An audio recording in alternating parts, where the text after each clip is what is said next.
Now let's go back to 1 John 4, verse 17. It says, "Herein is our love made perfect." Now, what's the biblical definition for love? What did Jesus say in John 14, verse 15? "If you love me, keep my commandments." And this is saying, herein is our love made perfect. That is, in what I'm about to say. Love will be made perfect. That is, the keeping of the commandments of God will be perfected. And made perfect, by the way, it's translated a couple of different ways. In Luke 2, it says in verses 41 through 43, "Now his parents went to Jerusalem every year at the feast of the Passover. And when he was 12 years old, they went up to Jerusalem after the custom of the feast. And when they had fulfilled the days," fulfilled or had fulfilled is the translation of made perfect.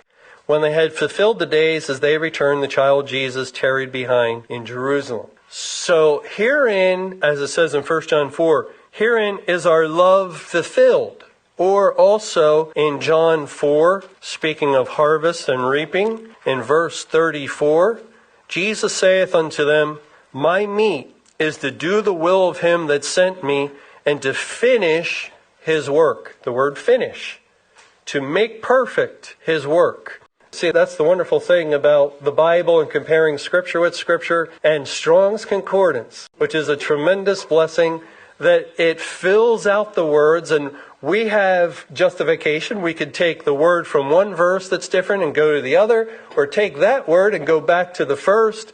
And it helps our understanding. It helps God to define his own term. And herein is our love finished. Herein is our love. And what's love? Keeping God's commandments. Herein is our love finished, made perfect. And funny how that relates to John 21. Peter, who would represent all believers, "Lovest thou me?" Do you love me, Peter? Second time. Third time. The purpose of God for those that profess love to him. Do you really love me? Well, 1 John 4:17, here is our love fulfilled or finished or made perfect. And what will fulfill this love? That we may have boldness in the day of judgment. Not leading up to judgment. It would have to be admitted there was boldness displayed in the time leading up to May 21, 2011. Nobody can deny that. People were very bold with signs, with shirts, with tracts in their family, in their neighborhood, out in public. There was a great display of boldness. But this isn't speaking of that time.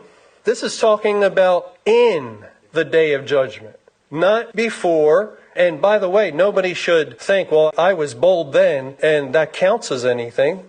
Doesn't count as anything, does it?